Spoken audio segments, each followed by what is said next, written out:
نقش نعلین پاک کی فضیلت اور چند احکام۔ کیا فرماتے ہیں علماء دین و مفتیان شرع متین اس بارے میں؟ نمبر 1، حضور صلی اللہ علیہ وآلہ وسلم کے نعلین پاک کا نقش لگانے کی کیا فضیلت و فائدہ ہے؟ نمبر 2، نقش نعلین پاک کو زمین پر رکھنا کیسا؟ نمبر 3، اگر کوئی شخص کہے کہ یہ نقش نعلین مبارک جو لوگوں میں مشہور ہے اصل نہیں ہے، آقا صلی اللہ علیہ وآلہ وسلم کا نعلین مبارک اور قسم کا تھا، اس لیے وہ نعلین مبارک نہ لگانے دے، تو اس کے بارے میں کیا حکم ہے؟ جواب۔ نمبر 1، ہمارے آقا و مولا محمد مصطفیٰ صلی اللہ علیہ وآلہ وسلم کے نعلین مبارک کا نقش بنا کر اپنے پاس رکھنا یا لگانا باعث برکت ہے، جس کے فوائد بے شمار ہیں، اور اس کی فضیلت و برکت پر ائمہ کرام نے باقاعدہ کتب تصنیف فرمائیں، اور ان میں نعلین پاک کے نقش تحریر فرمائے، اور نقش مبارک کو بوسہ دینے، آنکھوں سے لگانے، سر پر رکھنے کا حکم فرماتے رہے، اور دفع امراض، بیماری دور کرنے و حصول اغراض، غرض و مقصد حاصل کرنے میں اس سے توسل کرتے رہے، اور بفضل الہی عظیم و جلیل برکات و آثار اس سے پاتے رہے ہیں۔ علماء فرماتے ہیں جس کے پاس نعلین مبارک کا نقش ہوگا وہ ظالموں کے ظلم، حاسدوں کی نظر اور شیطان کے شر سے محفوظ رہے گا، اور جو ہمیشہ پاس رکھے گا لوگوں میں معزز ہوگا، اسے زیارت روضہ مقدس نصیب ہوگی، یا خواب میں زیارت حضور اقدس صلی اللہ تعالی علیہ وآلہ وسلم سے مشرف ہوگا۔ جس قافلہ میں نقش نعل پاک ہو نہ لوٹے، جس کشتی میں ہو نہ ڈوبے، جس مال میں ہو چوری نہ ہو، جس حاجت میں اس سے توسل کیا جائے پوری ہو، جس مراد کی نیت سے پاس رکھیں پوری ہو۔ اس باب میں حکایت صلحاء و روایت علماء بہت زیادہ ہیں۔ علامہ محمد بن احمد بن علی فاسی قصری مطالع المسرات میں فرماتے ہیں، ترجمہ، علماء کرام نے نعل مقدس کے نقش کو نعل مقدس کا قائم مقام بنایا، اور اس کے لیے وہی اکرام و احترام جو اصل کے لیے تھا ثابت ٹھہرایا، اور اس نقش مبارک کے لیے خاص و برکات ذکر فرمائے، اور بلا شبہ وہ تجربے میں آئے، اور اس میں کثیر اشعار کہے، اور اس کی تفسیر میں کتب تالیف کیں، اور اسے سندوں کے ساتھ روایت کیا، اور کہنے والے نے کہا، جب اس کی آتش شوق میرے سینے میں بھڑکتی ہے اور اس کا دیدار میسر نہیں ہوتا تو اس کی تصویر ہاتھ پر کھینچ کر آنکھ سے کہتا ہوں اسی پر بس کر۔ امام قسطلانی نے لکھا کہ ابو اسحاق ابراہیم بن الحاج فرماتے ہیں کہ ان کے شیخ الشیخ ابو القاسم بن محمد نے فرمایا، یعنی نقش نعل مبارک کی آزمائی ہوئی برکات سے یہ ہے کہ جو شخص تبرک کی نیت سے اسے اپنے پاس رکھے، ظالموں کے ظلم اور دشمنوں کے غلبے سے امان پائے، اور وہ نقش مبارک کی برکت سے ہر شیطان سرکش سے اور حاسد کی نظر سے محفوظ ہو جائے، اور حاملہ عورت درد زہ کی شدت میں اگر اسے اپنے دہنے ہاتھ میں لے، بعنایت الہی اس کا کام آسان ہو۔ امام احمد رضا خان علیہ رحمۃ الرحمن فتاوی رضویہ شریف میں فرماتے ہیں، اس طرح طبقتاً فتبقتاً شرقاً غرباً عرباً عجماً علماء دین و ائمہ معتمدین نعل مطہر حضور سید البشر علیہ افضل الصلاۃ و اکمل السلام کے نقش کاغذوں پر بناتے، کتابوں میں تحریر فرماتے آئے، اور انہیں بوسہ دینے، آنکھوں سے لگانے، سر پر رکھنے کا حکم فرماتے رہے، اور دفع امراض و حصول اغراض میں اس سے توسل فرمایا کیے، اور بفضل الہی عظیم و جلیل برکات و آثار اس سے پایا کیے۔ علامہ ابو الیمن بن عساکر و شیخ ابو اسحاق ابراہیم بن محمد بن خلف سلمی وغیرہما علماء نے اس باب میں مستقل کتابیں تصنیف کیں، اور علامہ احمد مختری کی فتح المتعال فی مدح خیر النعال اس مسئلے میں اجمع و انفت تصنیف سے ہے۔ محدث علامہ ابو الربیع سلیمان بن سالم کلائی و قاضی شمس الدین ضیف اللہ رشیدی و شیخ فتح اللہ بیلونی حلبی معاصر علامہ مختری و سید محمد موسیٰ حسینی مالکی معاصر علامہ ممدوح و شیخ محمد بن فرج سبتی و شیخ محمد بن رشید فہری سبتی و علامہ احمد بن محمد تلمسانی موصوف و علامہ ابو الیمن ابن عساکر و علامہ ابو الحکم مالک بن عبد الرحمن ابن علی مغربی و امام بکر احمد ابو محمد عبداللہ بن حسین انصاری قرطبی وغیرہم رحمۃ اللہ تعالی علیہ مجمعین نے نقش نعل مقدس کی مدح میں قصائد عالیہ تصنیف فرمائے۔ ان سب میں اسے بوسہ دینے، سر پر رکھنے کا حکم و استحسان مذکور، اور یہی مواہب لدنیا امام احمد قسطلانی و شرح مواہب علامہ زرقانی وغیرہما کتب جلیلہ میں مستور، اور ہم نے اکثر کا خلاصہ اپنی کتاب مذکور میں ذکر کیا ہے۔ علماء فرماتے ہیں جس کے پاس یہ نقشہ متبرکہ ہو، ظلم ظالمین و شر شیطان و چشم زخم حاسدین سے محفوظ رہے۔ عورت درد ذہ کے وقت اپنے داہنے ہاتھ میں لے آسانی ہو، جو ہمیشہ پاس رکھے نگاہ خلق میں معزز ہو، زیارت روضہ مقدس نصیب ہو، یا خواب میں زیارت حضور اقدس صلی اللہ تعالیٰ علیہ وآلہ وسلم سے مشرف ہو۔ جس لشکر میں ہو نہ بھاگے، جس قافلہ میں ہو نہ لٹے، جس کشتی میں ہو نہ ڈوبے، جس مال میں ہو نہ چورے، جس حاجت میں اس سے توسل کیا جائے پوری ہو، جس مراد کی نیت سے پاس رکھیں حاصل ہو، موضع درد و مرض پر اسے رکھ کر شفائیں ملی ہیں، مہلک و مصیبتوں میں اس سے توسل کر کے نجات و فلاح کی راہیں کھلی ہیں۔ اس باب میں حکایات صلحاء و روایت علماء بکثرت ہیں کہ امام تلمسانی وغیرہ نے فتح المتعال وغیرہ میں ذکر فرمائی ہیں۔ جواب نمبر 2۔ اس سوال کا جواب بھی گزشتہ جواب سے واضح ہو چکا کہ نقش نعلین مبارک کی تعظیم کا حکم ہے،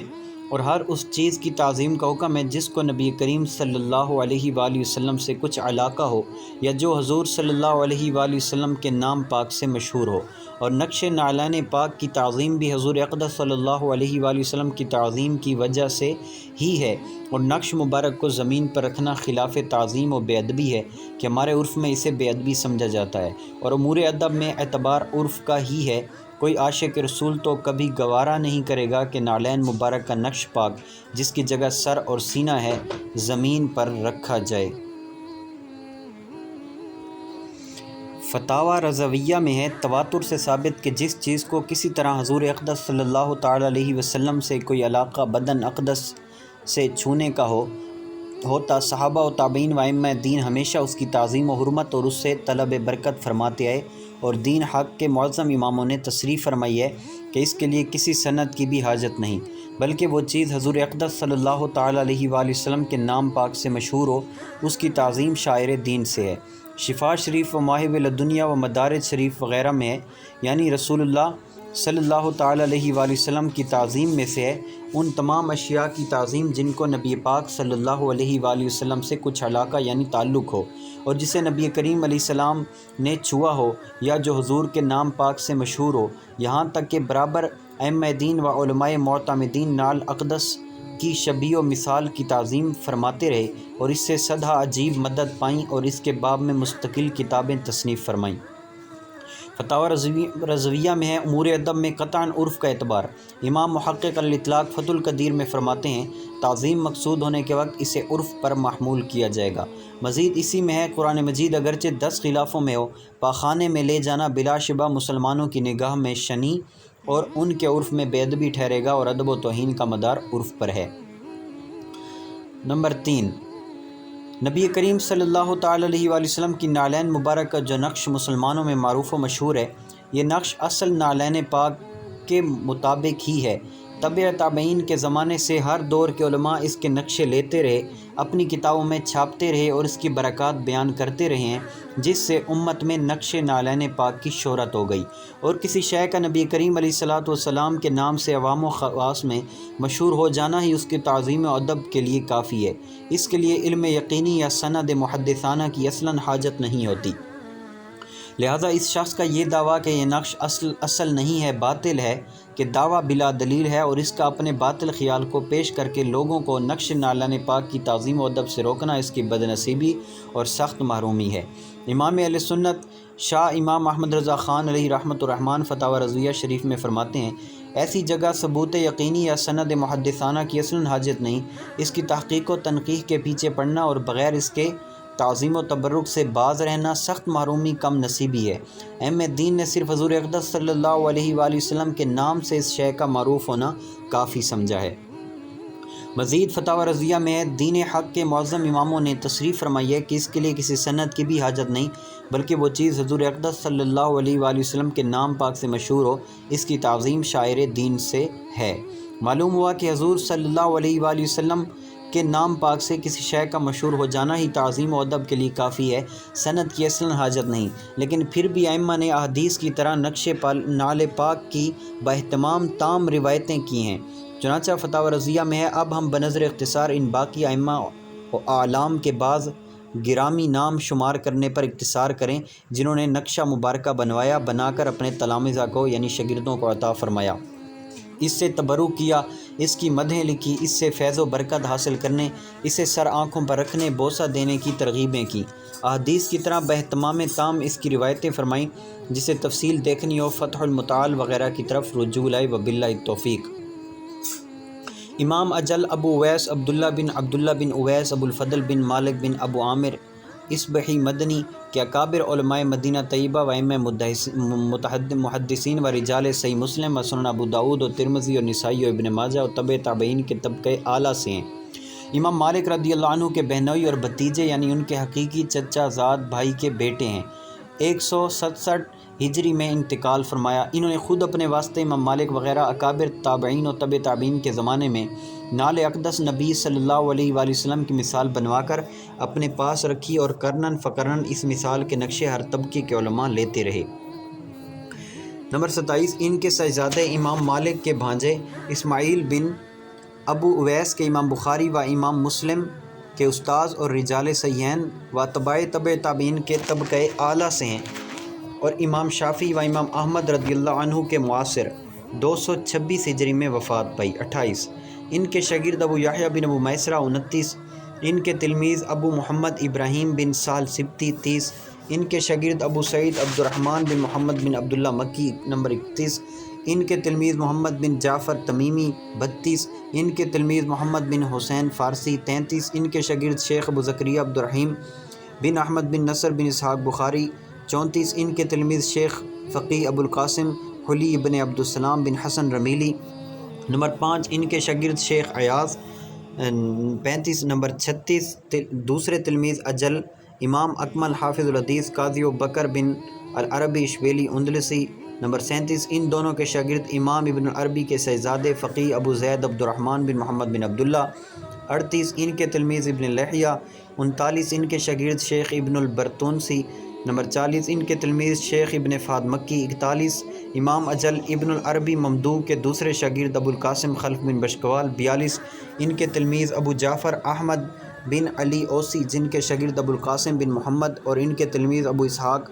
ابراہیم بن الحاج، ان کے شاگرد ابو الیمن ابن عساکر مذکورین ہیں، جن کے اقوال طیبہ اوپر مرقوم ہوئے۔ نمبر 43، امام اسماعیل بن ابو ویس مدنی ممدوح کے دوسرے تلمیذ ابو اسحاق ابراہیم بن الحسین 44، ان کے شاگرد محمد بن احمد خزاری اصبہانی 45، ان کے تلمیذ ابو عثمان سعید بن حسن تستری 46، ان کے شاگرد ابو بکر محمد بن علی منقری 47، ان کے تلمیذ ابو طالب عبداللہ بن حسن بن احمد عنبری 48، ان کے شاگرد ابو محمد عبدالعزیز بن احمد کنانی 49، ان کے تلمیذ ابو محمد ہیبت اللہ بن احمد بن محمد اکفانی دمشقی 50، ان کے شاگرد حافظ ابو طاہر احمد بن محمد بن احمد اسکندرانی 51، ان کے تلمیذ ابو عبداللہ محمد بن عبد الرحمن تجیبی 52، ان کے شاگرد ابو عبداللہ محمد بن عبداللہ سبتی، ان کے تلمیذ ابو اسحاق ابراہیم بن الحاج سلمی ممدوح، ان کے شاگرد ابن عساکر 53، ان کے تلمیذ بدر فاروقی۔ یہ 3 سلسلے مثل سلاسل حدیث تھے۔ بالجملہ مزار اقدس کا نقشہ تابعین کرام و نعل مبارک کی تصویر تبع تابعین اعلام سے ثابت، اور جب سے آج تک ہر قرن و طبقہ کے علماء و صلحاء میں معمول اور رائج ہمیشہ اکابر دین ان سے تبرک کرتے اور ان کی تکریم و تعظیم رکھتے آئے ہیں، تو اب انہیں بدعت شنیعہ اور شرک و حرام نہ کہے گا مگر جاہل بے باک یا گمراہ بددین مریض القلب ناپاک والعیاذ باللہ من محاول ہلاک۔ آج کل کے کسی نو آموز قاصر ناقص فاتر کی بات ان اکابر ائمہ دین و عظم علماء معتمدین کے ارشادات عالیہ کے حضور کسی ذی عقل دیندار کے نزدیک کیا وقعت رکھتی ہے؟ عاقل منصف کے لیے اسی قدر کافی ہے۔ واللہ اعلم عز وجل ورسولہ اعلم صلی اللہ تعالی علیہ وآلہ وسلم۔